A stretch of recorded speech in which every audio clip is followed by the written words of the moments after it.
बिना भी शकुनी मामा के कोई भी काम नहीं करते हैं।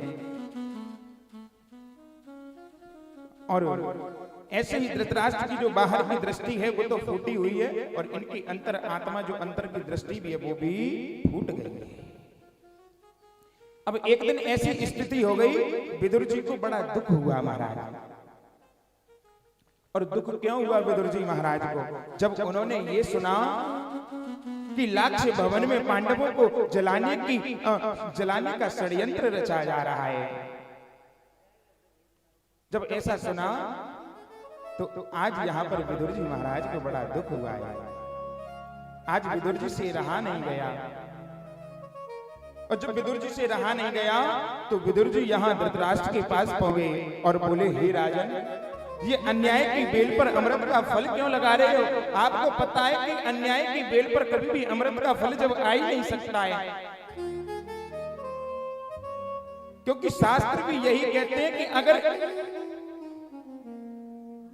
एक राज्य को त्यागने से अगर पूरे राज्य की रक्षा होती है तो उस राज्य को त्याग देना चाहिए। अगर सारे घर के लोगों को एक किसी व्यक्ति से दिक्कत है, परेशानी है, तो उस व्यक्ति को घर त्याग देना चाहिए। शास्त्रों में भी ऐसा वर्णन है। लेकिन यहां दुर्योधन जो है ये कलंक बनकर के आया है। अब विदुर जी हाथ जोड़कर के मना कर रही हैं, और विदुर जी कह रहे हैं धृतराष्ट्र के ऐसा होने से रोक लो। क्यों? क्योंकि पांडव भी कमजोर नहीं है, पांडव भी अपने शास्त्रों पर चलने वाले हैं। वो भी कमजोर नहीं, वो भी नीतिज्ञ हैं। पांडवों को कमजोर मत समझना। बंधु में बार बार निवेदन करता हूं, अपने शत्रु को कभी भी अपने बगल में बैठे हुए कभी भी किसी को निर्बल नहीं समझना चाहिए। निर्बल के राम सखीरी निर्बल के राम, जिसका संसार में कोई नहीं होता ना, उसके भगवान होते हैं। अब जब विदुर जी ने जब ऐसा कहा तो यहाँ दुर्योधन ने लाख का भवन बनाया है, और पांडवों को यहाँ धोखे से मारने के लिए, जलाने के लिए, उन्हें नष्ट करने के लिए। विदुर जी ने कहा कि महाराज, मैं मंत्री पद पर हूं, मैं इस नाते से आपसे ये बात नहीं कह रहा हूं क्योंकि आप मुझे अपना भैया मानते हो, इसलिए मैं भाई होने के नाते से इस बात को कह रहा हूं। इसीलिए मैं अपना सुझाव दे रहा हूं। इतने में दुर्योधन को क्रोध आया, और दुर्योधन ने क्रोध में आकर के आज अपमानजनक शब्द आज विदुर जी महाराज से बोली दी, और कहने लगा, विदुर, दासी के पुत्र, तुझे मेरी ही कृपा के द्वारा तुझे यहाँ पर महामंत्री का पद मिला है, और तुझे शर्म नहीं आती? तू मेरे खिलाफ मेरे पिता को भड़का रहा है। दुर्योधन बोला, निकल जा यहाँ से दासी के पुत्र। आज ऐसे अपमानजनक शब्दों का आज यहाँ पर दुर्योधन ने प्रयोग किया है, और कह दिया कि आज के बाद अगर यहाँ दिखाई दे गया तो मुझसे बुरा कोई नहीं होगा। खबरदार जो आज के बाद हमने यहाँ प्रवेश किया था।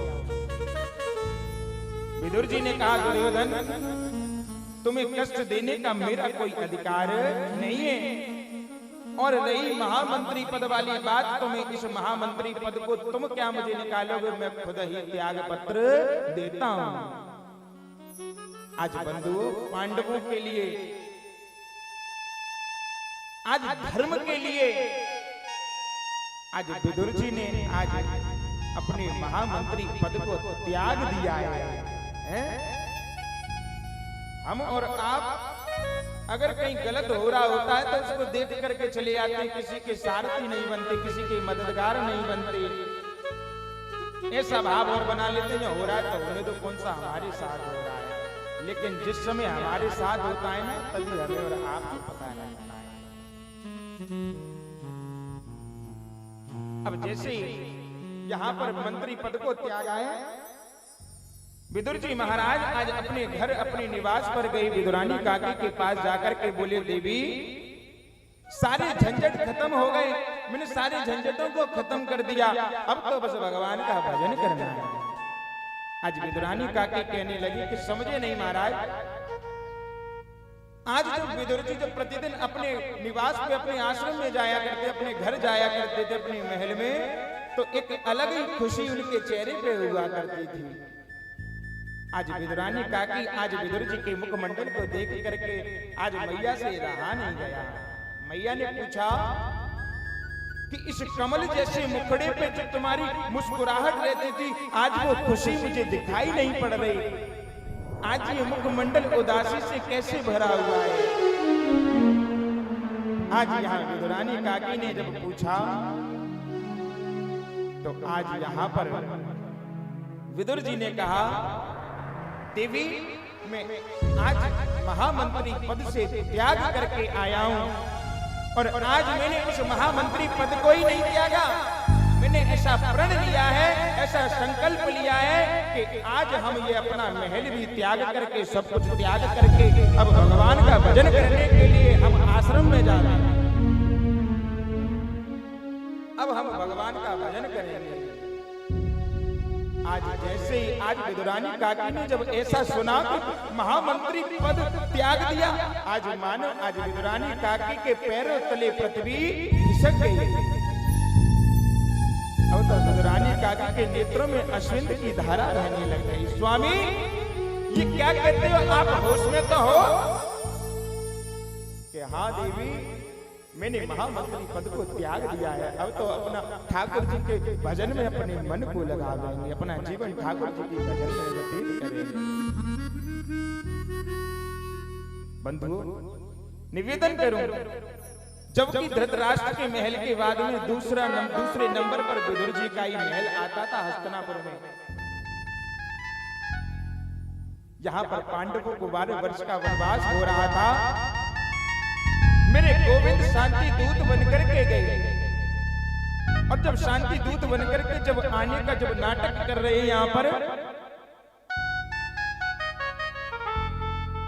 तो युद्ध तो भगवान ने श्री कृष्ण ने स्वयं ही कराया था। क्यों? क्योंकि लड़ने वाले भी कृष्ण थे, मरने वाले भी युद्ध थे, मारने वाले भी भगवान कृष्ण थे, लड़ाने वाले भी भगवान कृष्ण थे।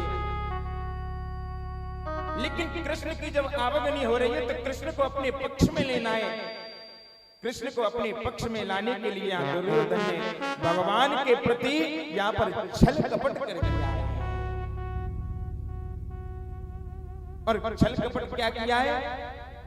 जैसे आज हस्तिनापुर में भगवान की आवागमनी होने का संदेश आया है कि भगवान आज हस्तिनापुर की नगरी में आने वाले हैं, तो आज दुर्योधन ने पूरी हस्तिनापुर में आज सजावट करा दी है। पूरी हस्तिनापुर को सजवाया है। लाखों नर नारियां आरती के थाल लेकर के खड़े हुए गोविंद की आवागमनी के लिए, गोविंद का स्वागत करने के लिए जगह जगह पर बैनर लगवा दिए हैं। बड़ा स्वागत हो रहा है ठाकुर जी का। समस्त गुरुकुल की ओर से हम आपका स्वागत करते, हार्दिक अभिनंदन करते हैं। तो आज जैसे ही विदुर जी ने विदुरानी काकी से कहा, विदुरानी तुम्हें पता है आज हस्तिनापुर में, आज हस्तिनापुर को दुल्हन की तरह सजाया जा रहा है। तो विदुरानी काकी बोली कि सुना तो मैंने भी है कि आज हस्तिनापुर को सजाया जा रहा है, लेकिन मुझे ये नहीं पता कि हस्तिनापुर को क्यों सजाया जा रहा है।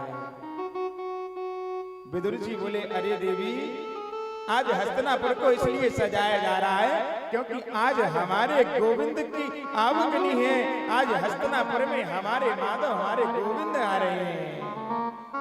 गोविंद के स्वागत में आज पूरे हस्तिनापुर को सजाया जा रहा है। आज बंधुओं, भगवान यहाँ पर जब शांति दूत बनकर के आ रहे हैं और भगवान हस्तिनापुर में पधारेंगे, आज विदुरानी काकी के नेत्रों में अश्विन आ गए बंधुओं, और विदुरानी काकी के नेत्रों से अश्विन की धारा बहने लगी है। और आज विदुर जी से कहने लगी कि अब आप तो महामंत्री पद पर भी नहीं हो, आपने तो उस महामंत्री पद को भी त्याग दिया है।